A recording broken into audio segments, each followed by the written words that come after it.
Coming up, Happy Halloween. This Halloween, I'm gonna be dressed up as Alexander Hamilton. I'm Tinkerbell. Halloween may look a little different this year, but that's not stopping us from having some fun. Get your costumes ready. Kate the chemist will join us with a Halloween experiment you won't want to miss. We'll take you to a field of jack-o'-lanterns. I'm here at the Great Jack-o'-lantern Blaze. And Dr. John will be here to answer your questions. Can I still eat my candy that I get from trick-or-treating? Also ahead, the election is days away. We'll explain how we elect the President of the United States. Plus, this 11-year-old is spreading hope through her love of art. I want to inspire other kids to make a difference in the world. And puppy love. More puppies are wagging their tails in homes across the country. We'll tell you why. This is NBC Nightly News, Kids Edition.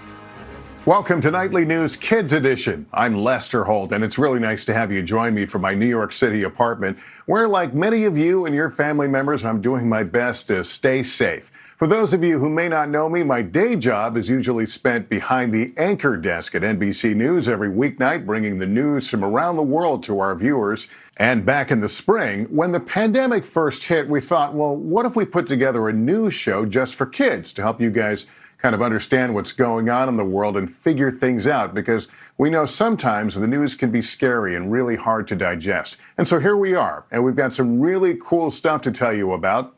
It's Halloween, so that means we couldn't do a show without jack-o'-lanterns, right?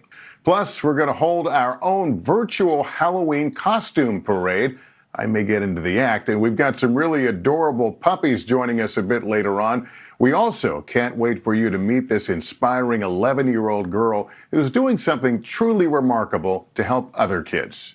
But first, let's begin with the presidential election. It's just a few days away, and Americans 18 and older have already started voting for who they want the next president to be. But voting in an election is a little bit different than, say, voting for your favorite food or favorite game. So just what happens when you vote? You may not see it for real until you're 18, but our Kristen Dahlgren is taking you behind the scenes to see just what goes into all those votes. You could say there's a lot on the line in this presidential election, as in this kind of line. Early voting has started in many places, and casting your vote often begins with waiting your turn. Identities are verified to make sure you're supposed to be voting. Once you get the okay, head behind the curtain, or at least into a private space. Nobody has to know how you vote. Did you know in the very first elections held in this country, voting was done by voice? No secrets there. Later, paper ballots were used. Today, some people use a touchscreen to vote electronically, while others may fill in a card that's usually then scanned by a computer. This year, the big thing on the ballot is the presidential race. President Donald Trump, a Republican, is running for re-election against former Vice President Joe Biden, a Democrat. Other candidates may also appear on the ballot, depending on where you live. But nobody outside of the major parties has ever won a presidential election. Did you know the person with the most votes doesn't automatically win? There's something called the Electoral College. Each state is assigned a number of, we call them electoral votes, but think of them as points. So, for instance, the District of Columbia gets 3 points. The biggest state is California. It's worth 55 points. A candidate must win enough states to get at least 270 points.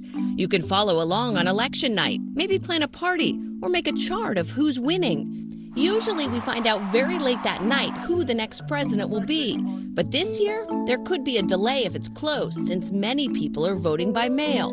If you think about it, it's not long before you'll be voting. If you're in 4th, 5th, 6th, 7th grade, literally that's one and a half, 2 presidents away. By the time that term is over, it's you. Even before then, you can get involved.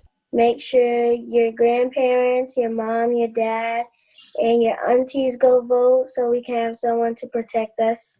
Voting is important because our voices need to be heard. These third graders from Washington, D.C. have been sending postcards encouraging people to vote. Any kid can make a difference. If you have a really good idea and you want to change something, then you really need to speak up for it. You may not be voting yet, but what happens next week affects your future too. Kristen, thanks. We turn now to another story that's been in the news a lot, and that, of course, is the coronavirus. We know it's Halloween, and probably some of your plans had to change because of the virus.